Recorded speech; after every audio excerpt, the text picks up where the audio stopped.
أخطر إصابة في كأس العالم 2026 إصابة نجم المنتخب الكندي إسماعيل كوني بإصابة كسر قوي على مستوى عظم الساق. الإصابة صارت الآن بعد التدخل اللي صار بينه وبين لاعب المنتخب القطري. الكسر واضح من لقطة الإصابة.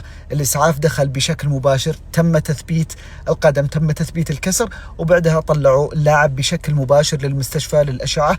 بنسبة كبيرة جدا بيسوي عملية جراحية وبيغيب فترة طويلة جدا عن الملاعب. مثل هذا النوع من الكسور العظم يطلع في مكانه، فالغالب انك ستجري عملية جراحية اذا تعرضت لمثل هذا النوع من الاصابات.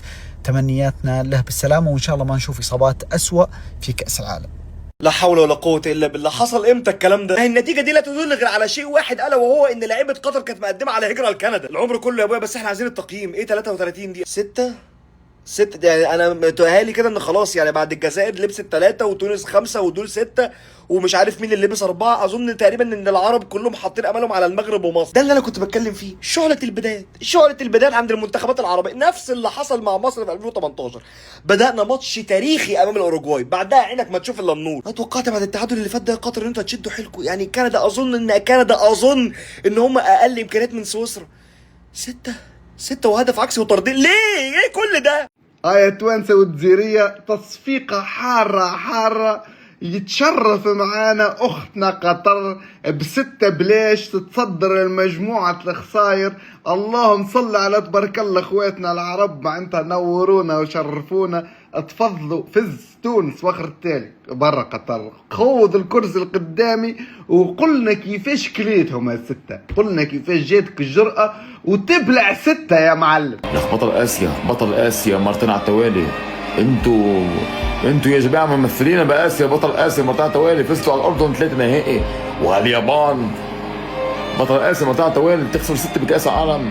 قدام مين؟ مش منتخب كبير. كندا ما بيعرفوا الا الجولف والهوكي، هيدي كندا. اول مره بتاريخها بتفوز هيك 6 كندا 6. انتوا ممثلين يا جماعه باسيا. يا اخي شو هذا؟ والله انفضحنا.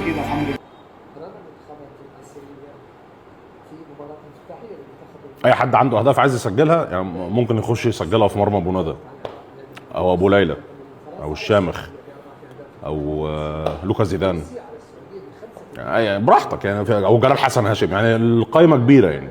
مش انفضحنا بس انفضحنا، هيك بنقولها، انفضحنا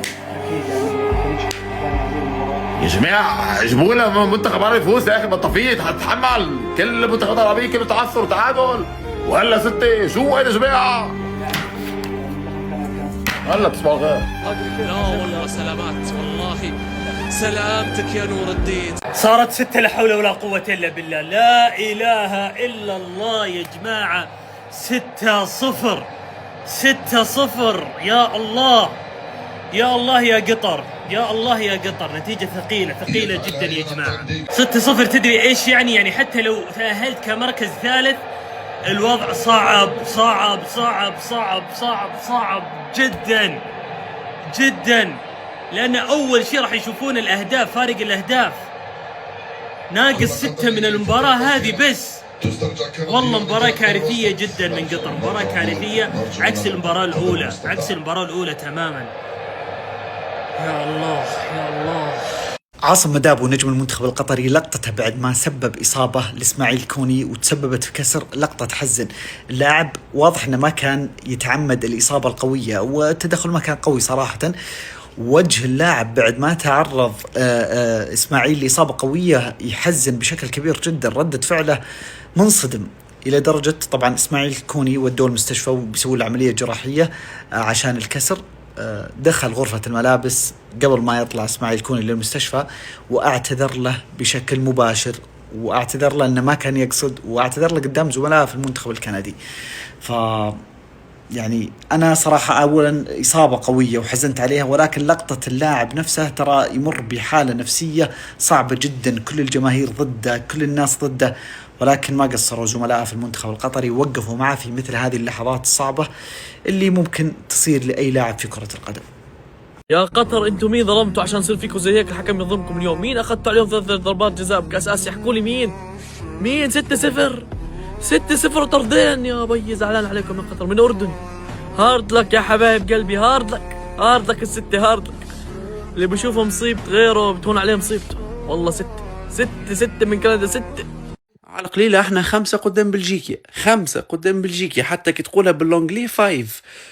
قطر 6 قدام كندا، الكنديين يقولها باللونجلي عيب، كان تقول 6 باللونجلي عيب، عيب 6 عيب. والله لاني فرحان اللي قطر خسرت، اقسم بالله لاني شامت ولاني فرحان، اللهم لا شامت. اما خلي يوزي شويه ما هز المنتخب التونسي، يزي تعبنا، كل الصحافه كل تتكلم على تونس اثقل هزيمه عربيه، وقطر تهز علينا شوي. هذه قطر متاع تنظيم كاس عالم، راهو قطر مش متاع اللعب في كاس العالم. من الريمونتادا عملتها قطر 6، كان خسرتوا 5-0 6. ومسكين الجوار هذا اللي تكسر، والله ماتش وافي يضرب فيه، ما فهمتش علاش كسر له ساقيه مسكين.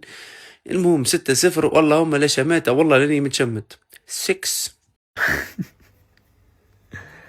والله حتى المضحك المبكي وحق الله.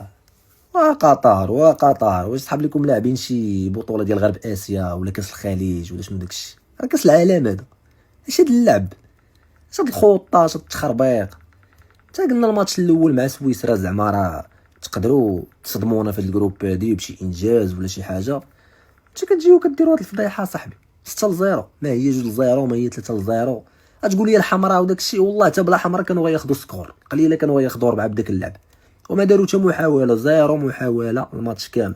ما تيخصنيش تدخل تشوف الاحصائيات، راه ما يمكنش صاحبي 2 حمرات وما كاين التقصفير. واحد خونا راه فرقع هذاك ديوب ولا ما عرفتش شنو سميتو، عوج ليه رجليه، راه بحال لعب معاهم ما عرفت منتخب الصومال ولا ما عرفتش داكشي. قطر اللي بنادم ما يتفرج فيها لا تستحق التأهل للمونديال من خلال هذا الماتش هذا. بزاف اصاحبي بزاف تبهديل.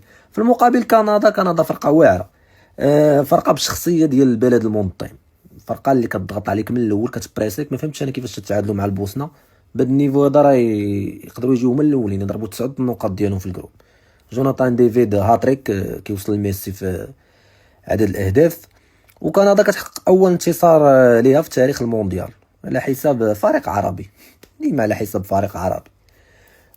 اذا انا كنشوف ان قطر واخا قاعد تربح الماتش الجاي صعيب انها تجي مرتبه ثالثه، وما عرفتش حيت داخلين عليها دابا 7 ديال البيوت وماركيه بيت واحد. تبهديل بالمعنى الحرفي هو هذا الماتش هذا، والله الا التبهديل بالمعنى الحرفي. ما عندك ما تقول على قطر من غير هذا الشيء هذا. دابا غتبقى الجوله الاخرى سويسرا وكندا يتفقوا على التعادل ويدوزوا بجوج وخلي الاخرين يتناطحوا بيناتهم.